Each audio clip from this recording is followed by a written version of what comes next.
Welcome to Naskar academy YouTube channel. Netaji Subhash open ইউনিভার্সিটির আন্ডারে যে সকল সুপ্রিয় ছাত্রছাত্রীরা ইউজি থার্ড ইয়ার ইতিহাস অনার্সে পরীক্ষা দিতে চলেছেন, তো কালকের আপনাদের CCHI 13 পেপারের কিন্তু পরীক্ষা। তো এই CCHI 13 পেপারের উপর বেশ কিছু প্রশ্ন দেব, বলতেই পারেন লাস্ট মিনিট সাজেশন। আপনারা প্রচুর পড়াশোনা করেছেন, তবুও আমি আজকের যে প্রশ্নগুলো বলবো এই প্রশ্নগুলো আগামীকাল আপনাদের পরীক্ষার জন্য মোস্ট ইম্পর্টেন্ট প্রশ্ন হতে চলেছে। আর প্রিভিয়াস যে আমি সাজেশন দিয়েছিলাম আপনারা প্রত্যেকেই জানেন সেখানে 100% কমন এসেছিল। তো এই প্রশ্নগুলো একবার আপনারা চোখ বুলিয়ে নেন এবং তার এগেনস্টে উত্তরগুলো। তো CCHI 13 প্রথম যে প্রশ্নটা, 1919-এ মন্টেগু চেমসফোর্ড আইন তার প্রতিক্রিয়া ও গুরুত্ব লেখো। তাহলে 1919 খ্রিস্টাব্দে মন্টেগু চেমসফোর্ড আইনের সংস্কার এবং তার প্রতিক্রিয়া এবং তার গুরুত্বগুলি লেখো। দ্বিতীয় প্রশ্ন, হোম রুল আন্দোলন ও তার গুরুত্ব আলোচনা করুন।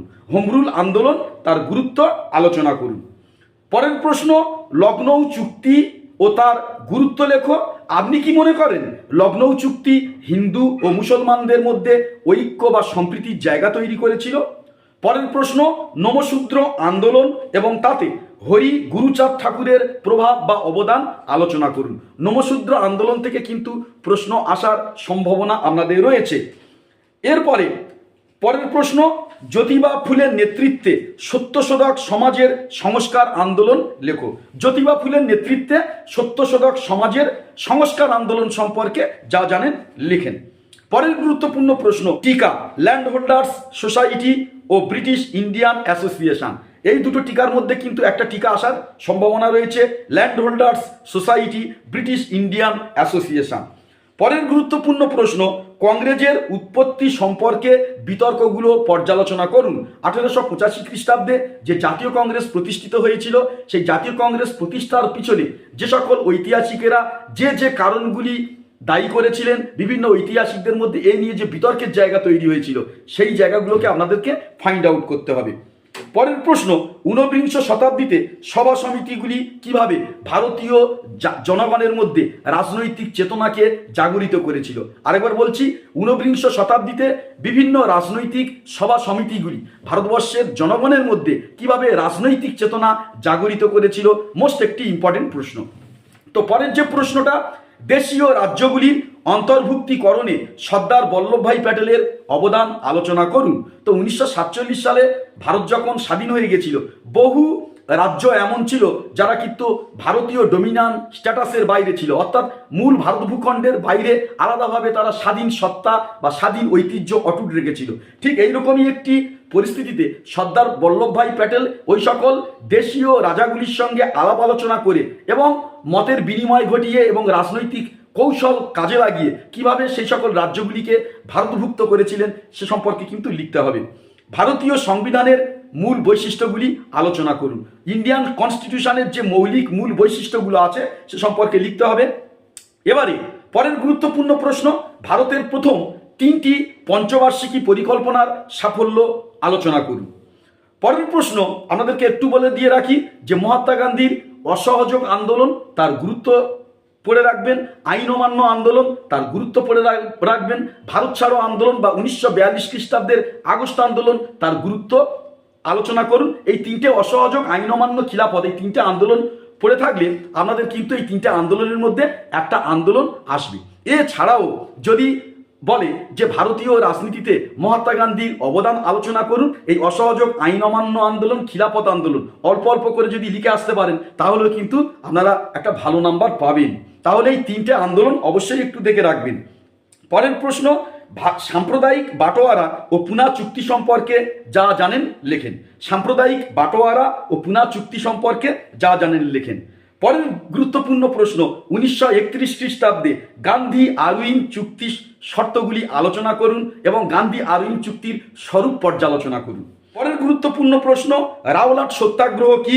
জালিয়ানওয়ালাবাগের হত্যাকাণ্ড ও তার প্রতিক্রিয়া আলোচনা করুন। আপনারা জানেন যে 1919 খ্রিস্টাব্দে জালিয়ানওয়ালাবাগের হত্যাকাণ্ড হয়েছিল। তো এই জালিয়ানওয়ালাবাগের হত্যাকাণ্ড সম্পর্কে লিখতে হবে, সত্যাগ্রহ সম্পর্কে আলোচনা করতে হবে। পরের গুরুত্বপূর্ণ প্রশ্ন, ভারতের শ্রমিক আন্দোলনের ক্রমবিকাশ আলোচনা করুন। কিভাবে ভারতের শ্রমিক আন্দোলন চূড়ান্ত পর্যায়ে গেছিল তার ধাপ বা তার পর্যায়গুলো আপনাদের কিন্তু আলোচনা করতে হবে। এবারে বলি যে আপনারা বিদ্রোহের মধ্য থেকে একটা কিন্তু কমন পেতে পারেন, যেমন সাঁওতাল বিদ্রোহ, কোল বিদ্রোহ, মুন্ডা বিদ্রোহ। এই তিনটি বিদ্রোহের চরিত্র এক, এই তিনটি বিদ্রোহীদের তাদের বসতি এলাকা এক, এই তিনটি বিদ্রোহীদের তাদের কিন্তু যাদের বিরুদ্ধে বিদ্রোহ করেছিল তারা সকলেই এক। ফলে সাঁওতাল বিদ্রোহ, কোল বিদ্রোহ, মুন্ডা বিদ্রোহ একটু বেসিক্যালি আপনারা যদি দেখে যান, এই তিনটে বিদ্রোহ যে কোনো বিদ্রোহ আসলে কিন্তু আপনারা অনায়াসেই কিন্তু লিখতে পারবেন। পরের প্রশ্ন, দাক্ষিণাত্য কৃষক বিদ্রোহ ও পাবনা কৃষক বিদ্রোহ সম্পর্কে যা জানেন লেখেন। পরের গুরুত্বপূর্ণ মোস্ট একটি ইম্পর্টেন্ট প্রশ্ন, নীল বিদ্রোহ ও তার গুরুত্ব পর্যালোচনা করুন। নীল বিদ্রোহ তার গুরুত্ব পর্যালোচনা করুন। পরের প্রশ্ন, জুনাগড় ও হায়দ্রাবাদ কিভাবে ভারতভুক্ত হয়েছিল।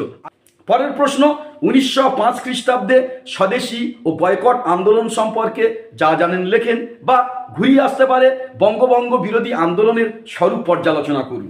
এরপরে গুরুত্বপূর্ণ প্রশ্ন, 1947 সালে ভারত বিভাগ কতটা অনিবার্য ছিল, এবং এছাড়া এই প্রশ্নটা ঘুরিয়ে আসতে পারে 1947 সালের দেশভাগ আপনি কিভাবে ব্যাখ্যা করবেন। এর পাশাপাশি এর সঙ্গে সংযুক্ত প্রশ্ন থাকতে পারে মাউন্টব্যাটেন পরিকল্পনা আলোচনা করুন।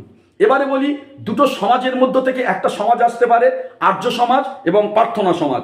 আর্য সমাজের প্রতিষ্ঠাতা ছিলেন স্বামী দয়ানন্দ সরস্বতী। ফলে স্বামী দয়ানন্দ সরস্বতী যদি টিকা আসে তাহলে আর্য সমাজটা লিখলেও কিন্তু আপনারা নাম্বার পাবেন। এছাড়া রয়েছে প্রার্থনা সমাজ, আর্য সমাজ যদি না পড়ে, তাছাড়া যদি স্বামী দয়ানন্দ সরস্বতীর কৃতিত্ব যদি না পড়ে তাহলে পড়তে পারে প্রার্থনা সমাজ, এবং প্রার্থনা সমাজে আত্মারাম পাণ্ডুরঙ্গের অবদান আলোচনা করুন। তো এই দুটো সমাজ থেকে কিন্তু আসতে পারে।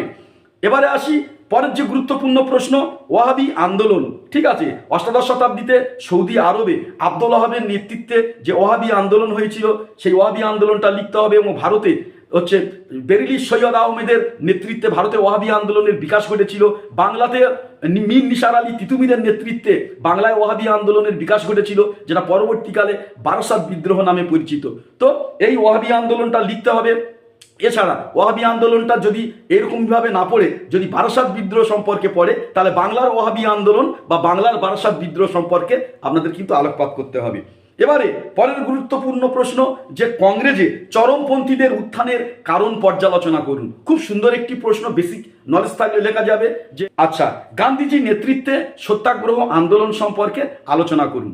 তো আপনারা প্রত্যেকেই জানেন যে মহাত্মা গান্ধী ভারতীয় রাজনীতি রঙ্গমঞ্চে আবির্ভূত হওয়ার আগে তিনি বেশ কিছু সত্যাগ্রহ আন্দোলন করেছিলেন।